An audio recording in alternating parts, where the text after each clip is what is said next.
दीपावली का पर्व 5 दिन का होता है। इसकी शुरुआत कार्तिक मास के कृष्ण पक्ष की त्रयोदशी तिथि से होती है।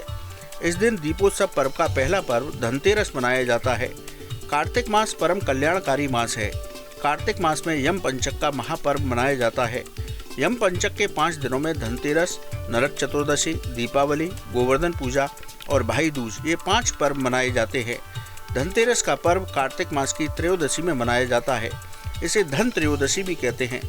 इस बार धनतेरस पर्व को लेकर संशय बना हुआ है कि ये 29 अक्टूबर को होगा या 30 अक्टूबर को।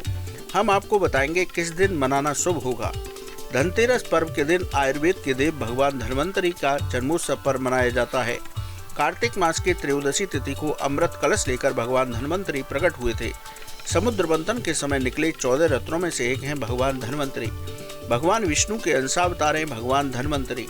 धनतेरस पर्व के दिन हमें विधि विधान के साथ भगवान धन्वंतरि की पूजा करनी चाहिए, जिससे हमें धन धान के साथ आरोग्यता की प्राप्ति होती है। इस दिन लक्ष्मी गणेश जी के साथ कुबेर जी का पूजन संध्या समय पर करना चाहिए। धनतेरस पर्व पर खरीदारी करना बेहद शुभ माना जाता है। इस दिन खरीदारी करने से घर परिवार में मां लक्ष्मी की कृपा से धन धान की कमी नहीं रहती। इसलिए धनतेरस पर्व पर हमें दीपावली पूजा के सामान के साथ अपनी सामर्थ्य के अनुसार खरीदारी करते हैं। आइए सबसे पहले आपको बताते हैं कि धनतेरस पर्व इस साल किस दिन मनाना शुभ होगा। इस साल किस मुहूर्त में करें खरीदारी। त्रयोदशी तिथि 29 अक्टूबर को सुबह 10:32 से शुरू होगी। 30 अक्टूबर को 1:15 पर समाप्त होगी। 29 अक्टूबर को धनतेरस पर्व मनाना शुभ होगा। धनतेरस पर्व पर त्रिपुष्कर योग बन रहा है। इसमें खरीदारी करना बेहद शुभ माना जाता है। पूजा का शुभ मुहूर्त सुबह 6:31 से रात 8:44 तक रहेगा। प्रदोष काल का मुहूर्त 6:31 से 8:31 तक रहेगा। इस मुहूर्त में हमें धनतेरस पर्व के दिन पूजा करने से मां लक्ष्मी की कृपा प्राप्त होगी। आइए अब आपको बताते हैं धनतेरस के दिन किस मुहूर्त में करें खरीदारी। 29 अक्टूबर को मनाएं धनतेरस पर्व। वृश्चिक लग्न में करें खरीदारी। सुबह 7:50 से 10 बजे तक वृश्चिक लग्न। कुंभ लग्न में करें खरीदारी। दोपहर 2 बजे से 3:30 तक कुंभ लग्न। प्रदोष काल में करें खरीदारी। शाम 6:36 से 8:32 तक है प्रदोष काल। यूँ तो आप 29 अक्टूबर को पूरे दिन खरीदारी कर सकते हैं, लेकिन इन शुभ मुहूर्त में खरीदारी करने से शुभता प्राप्त होती है, माँ लक्ष्मी की कृपा प्राप्त होती है। धनतेरस के दिन हमें अपनी सामर्थ्य के अनुसार खरीदारी अवश्य करनी चाहिए।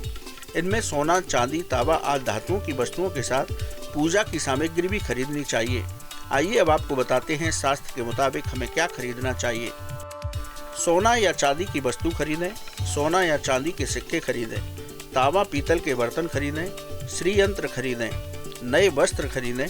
लक्ष्मी गणेश जी की मूर्ति खरीदें। पूजा की सामग्री खरीदें। गोमती चक्र और कौड़ियाँ खरीदें। झाड़ू खरीदना शुभ होता है। पूजा के लिए सरसों का तेल खरीदें। नमक खरीदना बेहद शुभ होता है। पूजा के लिए शंख खरीदें। कमल गट्टे की माला खरीदें और धार्मिक ग्रंथ खरीदें। शास्त्रों के मुताबिक हमें ये वस्तुएं अपनी सामर्थ्य के अनुसार धनतेरस पर्व पर खरीदनी चाहिए। इन वस्तुओं को खरीदकर पूजा स्थान या किसी स्वच्छ स्थान पर रखना चाहिए। इन वस्तुओं को दीपावली पूजा के दिन पूजा स्थान पर रखना चाहिए। आइए अब आपको बताते हैं कि धनतेरस के दिन क्या नहीं खरीदना चाहिए। धनतेरस पर कांच की वस्तुएं न खरीदें। कांच का संबंध राहु से होता है। धनतेरस पर प्लास्टिक से बनी वस्तुएं न खरीदें। धनतेरस पर धारदार और नुकीली चीजें न खरीदें, घर में दरिद्रता आती है। एल्युमिनियम और स्टील का बर्तन न खरीदें। लोहे की वस्तुएं न खरीदें, कुबेर देवता नाराज होते हैं। काले रंग के वस्त्र न खरीदें। शास्त्रों के मुताबिक हमें धनतेरस पर्व पर इन वस्तुओं को नहीं खरीदना चाहिए। इन वस्तुओं को खरीदने से ग्रह दोष, वास्तु दोष और देव अपराध लगता है। घर में अशांति आती है। इसलिए शास्त्रों के मुताबिक बताई गई वस्तुएं ही खरीदकर घर लानी चाहिए। कैसी लगी आपको हमारी ये जानकारी हमें कमेंट बॉक्स में जरूर बताएं। बाकी धर्म कर्म से जुड़ी तमाम जानकारी के लिए सब्सक्राइब कीजिए हमारा डिजिटल चैनल और देखते रहिए न्यूज नेशन स्तुति।